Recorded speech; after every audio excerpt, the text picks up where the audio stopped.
மக்களே, வணக்கம் மக்களே. இப்போது மத்தியானம் நான் பஸ்ஸில் வந்துட்டுருந்தேன். அன்னூர்லேருந்து கோயம்புத்தூருக்கு பஸ்ஸில் வந்துட்டுருந்தேன்.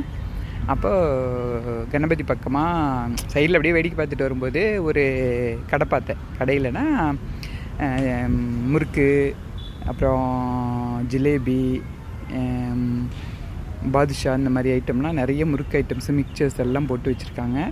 போட்டு எல்லாம் ஓப்பன்லேயே இருக்குது.